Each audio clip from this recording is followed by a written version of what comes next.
Hi folks, welcome to the weekend, and I hope that nothing drastic has happened to you on this Friday the 13th, unlucky for some. And I also trust that you've had a good reading week. So what have I been reading? I finished To the Stars and Back, which is edited by Ian Waits and is a tribute to Eric Brown, who's a British science fiction author who sadly died last year in 2023.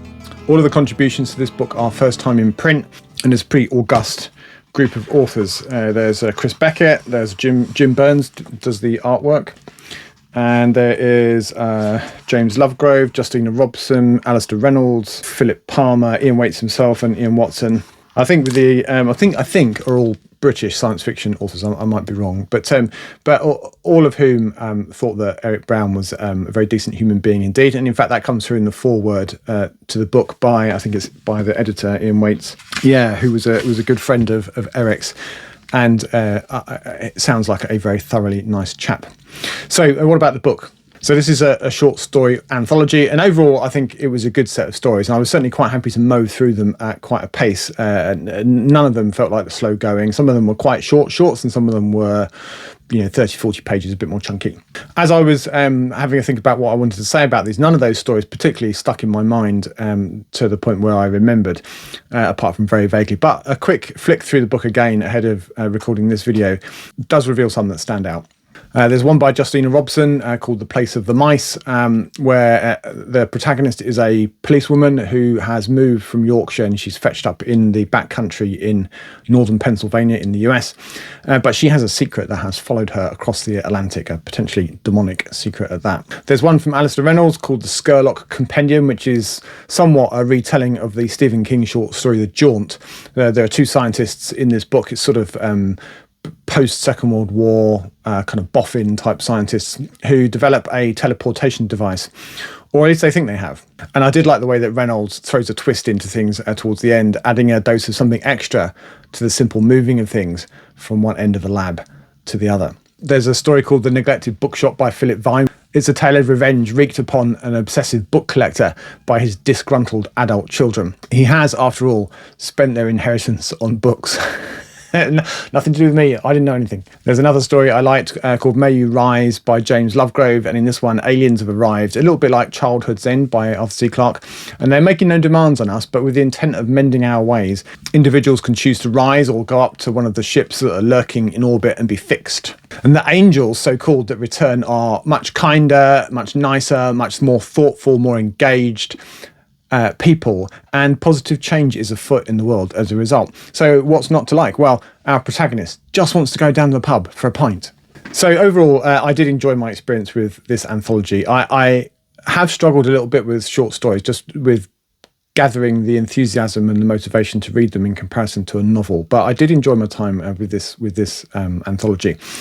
The hardback that I have here is signed by all the contributors, and it's a limited edition, I think limited to 100 copies, I believe. And you might still be able to get one on the Newcom Press website, but they do also have a paperback, again available from the Newcom Press website, which is not limited and not expensive either. Definitely worth a read.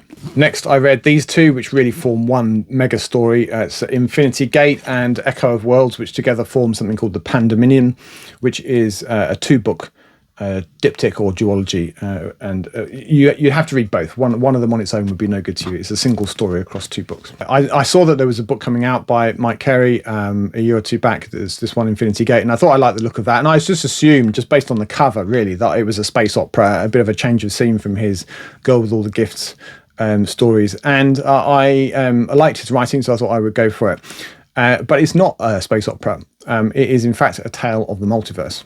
The Pandemonium, for which the duology is named, is an empire effectively spanning hundreds or thousands actually of Earths. On each of these Earths, evolution has taken its course until one species becomes top dog.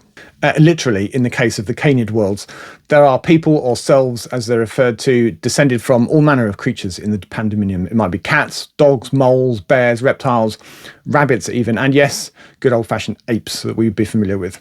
Each of these civilizations at some point in their technological and scientific development has discovered the ability to step or to move from one Earth to another, and many of those worlds then have joined the Pandemonium. But there remain many Earths that have not, known colloquially as sinkhole worlds or the unclaimed, worlds where society hasn't developed technically to the point where they could invent stepping system, or where they have destroyed themselves via pollution, climate change, war, whatever it might be.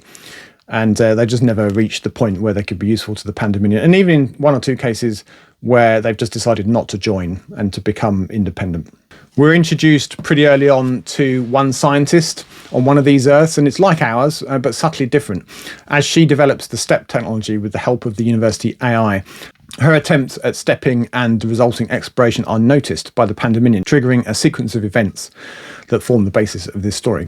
Interestingly, this scientist is based at a campus in a version of Lagos in Nigeria, and there are other characters based in other towns and cities in the same location as Lagos, but on different worlds. Some are recognisably African humans, Homo sapiens like us, and some are most definitely not.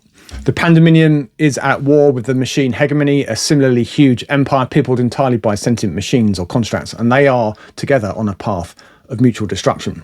As is often the case, it's up to a small band of characters to save the day, preventing trillions of deaths in the process. I really enjoyed these books. As I said, it's one story in 2 parts, and you need to read both. I like the African setting. It was refreshing to have characters that weren't American or British by default, without it ever feeling gratuitous or forced or politically correct for the sake of it. It was pretty natural, I thought. I quite enjoyed playing Spot the Difference between the different versions of Earth, especially when they were quite minor. In one, Arnold Schwarzenegger, for example, becomes Alois Schwarzenegger, and then the Rolling Stones in one world have a different name, but have the same back catalogue of songs. I liked our crew of main characters. Professor Hadiz Tumberwal is great. She's smart, independent, and very possibly the last person alive on her world. Essien Nkanika is also an ape-based human like us, and he's a rogue, a street kid who does what he needs to do to survive. Topaz Tourmaline Fiveheels is a self in a world where rabbits became the sentient and ultimately dominant species. A strange string of circumstances bring these 3, along with some others, together to, well, save the multiverse. I like them all, I rooted for them, and I like the interplay between the characters, and the multiverse concept was fun and a little mind-blowing at times. The cello, the military wing of the Pandominion, was well done, with 1 or 2 of our main characters being our window into its workings, and also provided some props that became vital later in the story.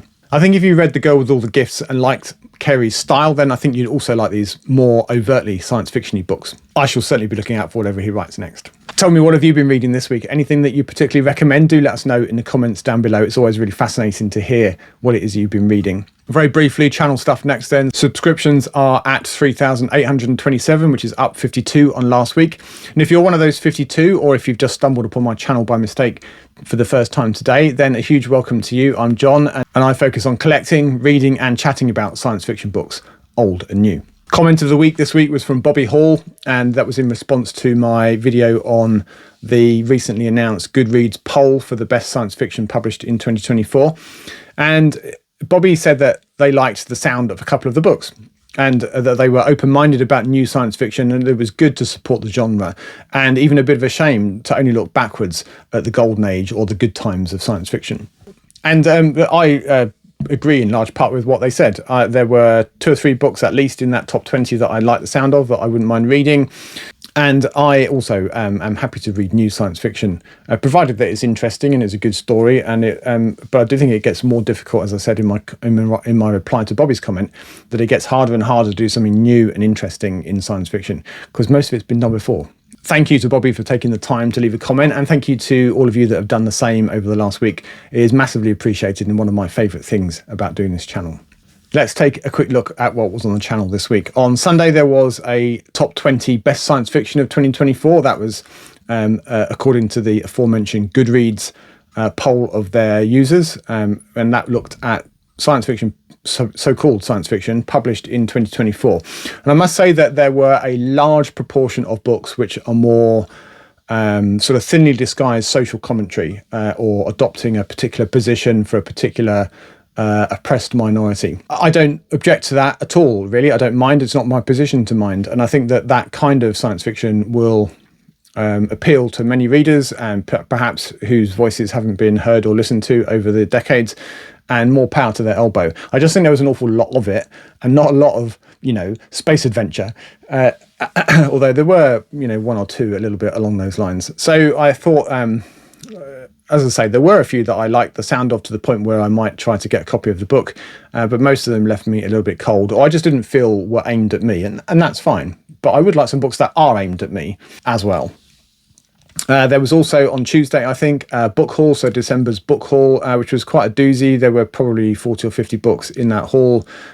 Some ardent and slightly impatient collecting in the pan lozenge line, and some gifts, which was lovely, and then some random finds and a bit more organised kind of list-based purchasing.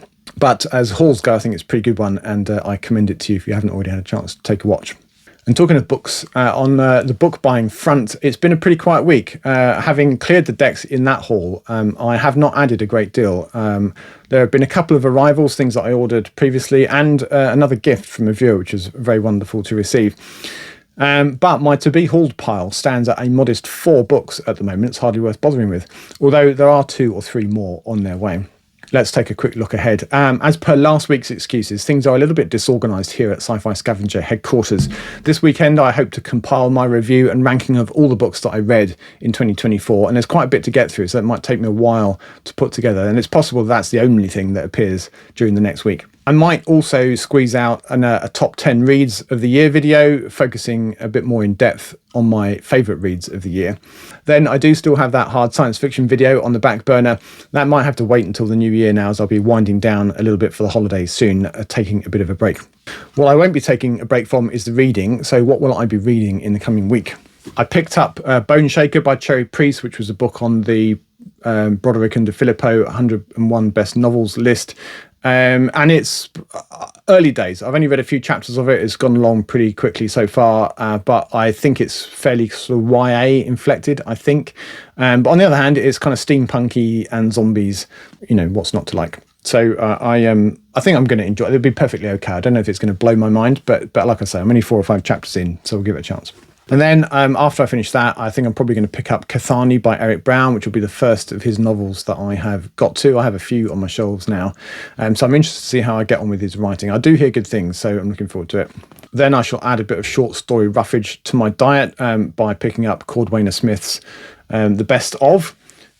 I don't know if I will attempt to read it all. We'll see how I get on. Cordwainer Smith's an author that I haven't read anything by before. I hear really good things. So this contains 10 or 12 of his short stories, and I gather that they all fit into something called the Instrumentality of Mankind, sort of a timeline, a kind of Heinleinian timeline, if you like, a future history. And it's got a handy little sort of map of the timeline here, which places the stories on the timeline. So I don't know what to expect, other than allegedly his writing is very good.